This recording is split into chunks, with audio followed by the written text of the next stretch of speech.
did not know what to expect when I first came here, or when I first heard about this opportunity. Two of my colleagues were supposed to come instead of me, one of whom his wife is 9 months pregnant, so I clearly took him out.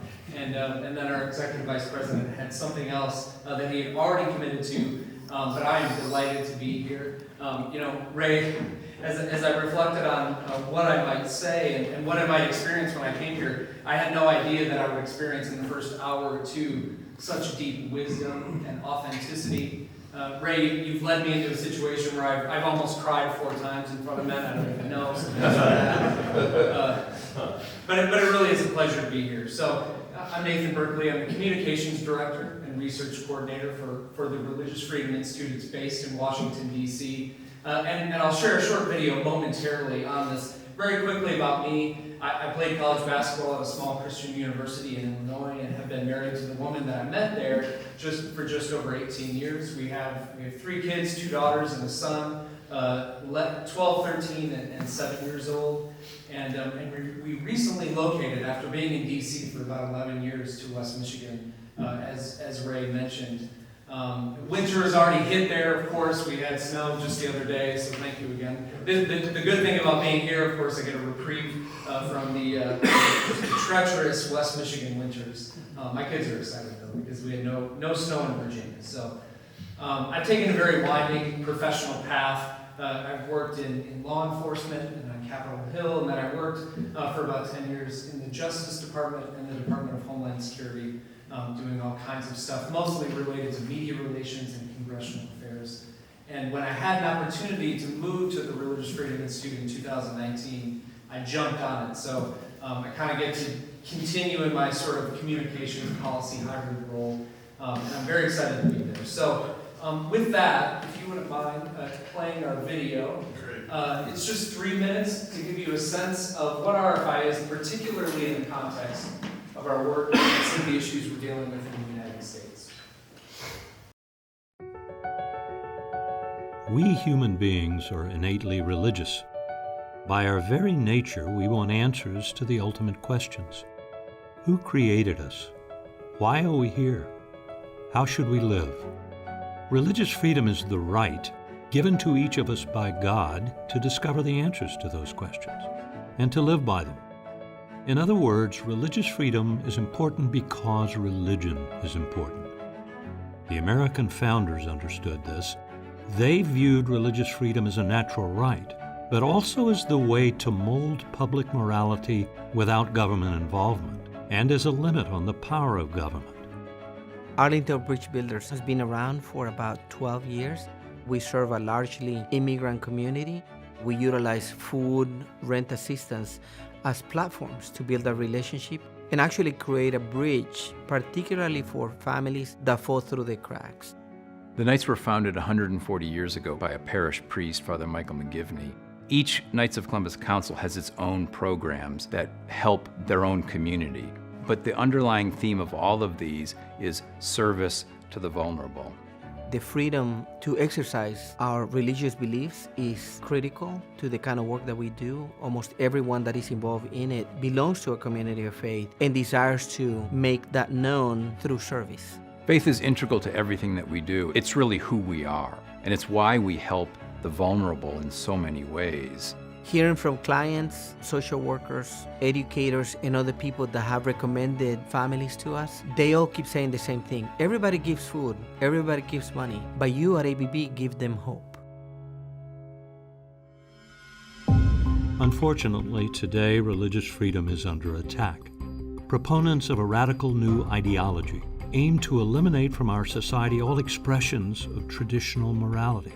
They target religious foster care agencies, homeless shelters, bakers and florists, hospitals and schools. They even attack nuns who care for the sick and the dying. This is not only an assault on religious liberty, it is a denial of reality. And yet, people of faith who refuse to abandon orthodox morality are being smeared with the lie that they are haters and bigots because they believe in marriage or in the God-given distinctions between male and female. But they aren't haters.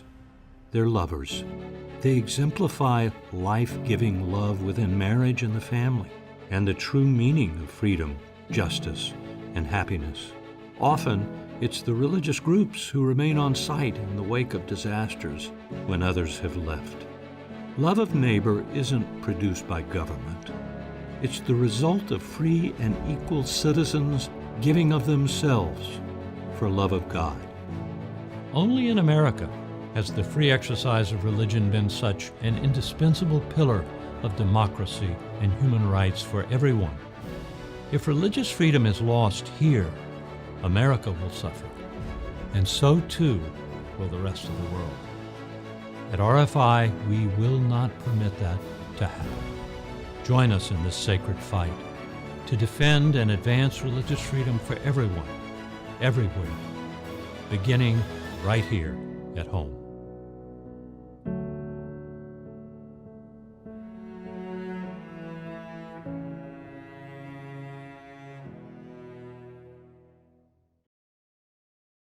All right, so for the next few minutes, I'll return to a number of the themes in the video, but I want to kind of push to do something different than we've had so far, and that is to push to some of the social edges of many of the things that have been shared so far this evening.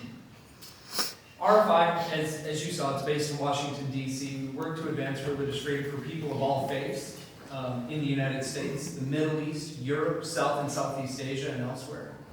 But I want to be clear, we don't base our approach to religious freedom on the idea that all faith traditions are equally true, but rather on the notion that all human beings are equal in dignity and should be free to pursue answers to ultimate questions without the threat of violence or government coercion. If any of you are interested in reading A Distinctly Catholic Defense of Religious Freedom, one that deeply informs us at RFI, look no further than the papal encyclical Dignitas Humanae. And it's something that we very much speak that language, even though we're not a distinctly Catholic organization. It's really in our blood, and that's the way we kind of describe our approach. That equality of dignity is the basis for religious freedom, not some notion, kind of interfaith notion that all religions are equal. That is not our position at all. So in light of our work at RFI, I want to offer a few reflections about the increasingly hostile culture in which we live. You saw allusions to that in the video. First, looking at what religious freedom is and what it is for, it can be instructive for us and for our society as a whole as we live through this time of seemingly endless controversy and unrest, and we see this all around us. And here's what I mean. Religious freedom is based on the idea that people with whom we disagree, even on ultimate things, nonetheless possess a dignity equal to our own. Accordingly, a firm commitment to religious freedom obligates us to relate to those in the world around us with humility, respect, and an attitude of persuasion, rather than what we typically see in D.C. and elsewhere, a kind of posture of hubris, contempt, and coercion. When people disagree, they want to employ the law, or sometimes on the extremes, even use violence to advance an agenda. Religious freedom says no to all of that. It says even when we disagree on ultimate things, let's contend for it with one another and persuade one another, because the truth exists. The truth is, when it's fully sought for, we believe the truth will prevail. We can all have that confidence. Religious freedom, therefore, offers a framework for our society for living together peaceably amid deep disagreement.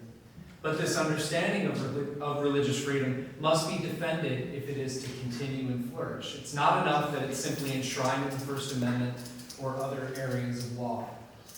In part, organizations like RFI, like the one that I work for, must effectively argue for religious liberty in the halls of government, in media, in universities.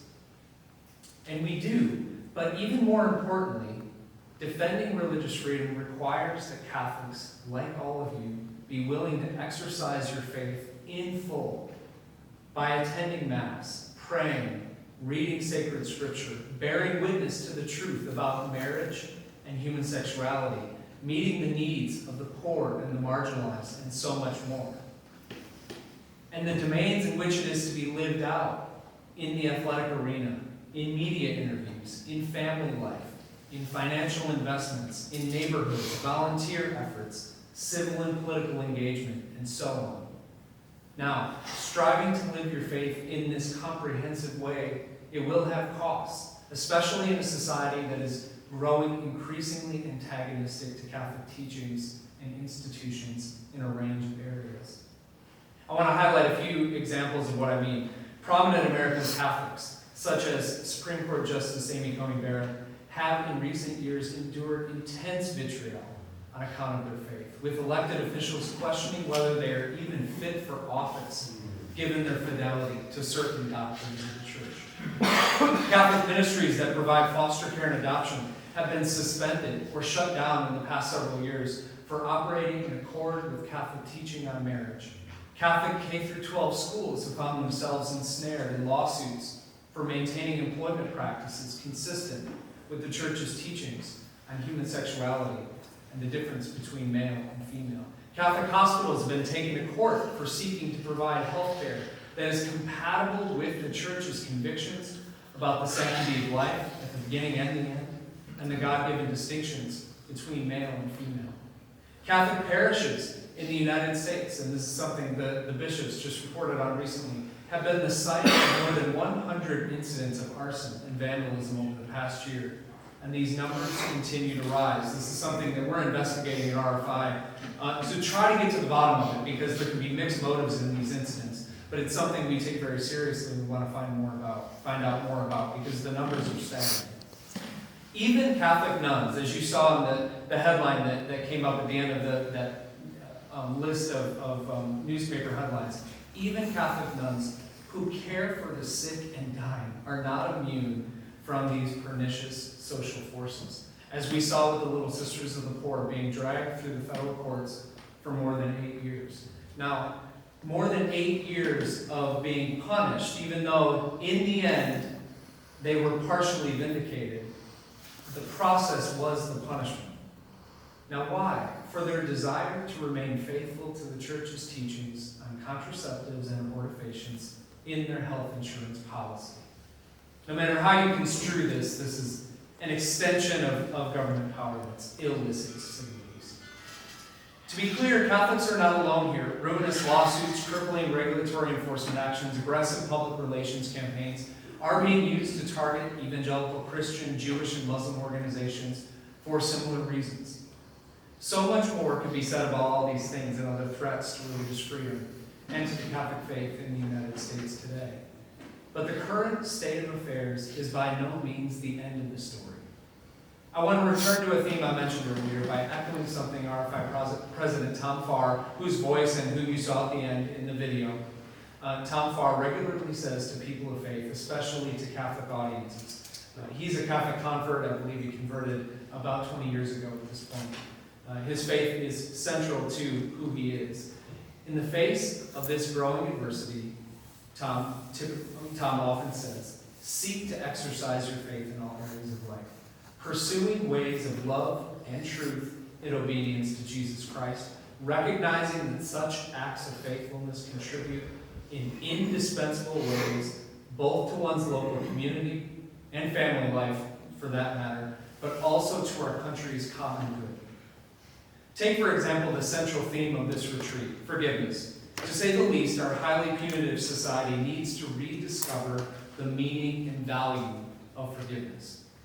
Catholics and other Christians understand that forgiveness is central to how God has chosen to relate to this fallen world, but it is also central to how we are called to relate to one another. Christians pray, after all, and we joined in this prayer earlier, Father, forgive us our trespasses, as we forgive those who trespass against us. We, too, must practice forgiveness in our own lives. And when we do, it is a great gift to the society around us, which has come to find this virtue almost incomprehensible. So I say again, exercise your faith for your own good and for the good of the world around you. To conclude, I want to invite those of you who might be interested to participate in a project that RFI is launching. We are developing a series of short videos featuring current and former baseball players, other athletes, and people in many other walks of life, talking about their faith and how it shapes their life both within and beyond sports. At RFI, we don't only want to make compelling arguments for why religious freedom should be preserved, though that is certainly important. We also want to offer a window into why religious freedom matters at the ground level. Put another way, we want to offer a positive vision of what religious freedom is really about. The freedom of everyone to live according to their deepest convictions about who God is and who we are in relation to Him and to one another. And this project of producing testimonial videos is meant to do just that. The reality is, increasing numbers of Americans think faith should be merely private, only lived out at home or in places of worship. Through telling some of your individual stories, we hope to highlight why your Catholic faith is important to you personally, important to your family, important to your life in and around baseball and beyond. And these short interviews, which would involve about 4 or 5 questions on camera on just what I described, would be a way for us to do that. So usually religious freedom is framed in my world. It's all about what people refuse to do. It's all about kind of getting out of rules that everyone else has to follow. And these videos are intended to remind people that at its base, religious freedom is about people living faithfully in their public and private lives. And that's what we hope this effort is about. Now, I'll be here all day tomorrow. We have some limitations, I believe, in the morning as far as filming times, but for anyone who may be interested in doing this, it's 4 or 5 questions, I think about 10 minutes. And I'll share the questions with you in advance, of course. There's no gotcha here. It really is intended to be something that you would find in live viewing, and for us it would be a great benefit to be able to tell your story. So I guess with that, I'll close. Thank you again for having me here. I am an outsider to some extent to this group, but what a privilege it's been, even the last few hours, to be moved in this way and to sense God's presence, to say the least. So thank you, gentlemen, very much.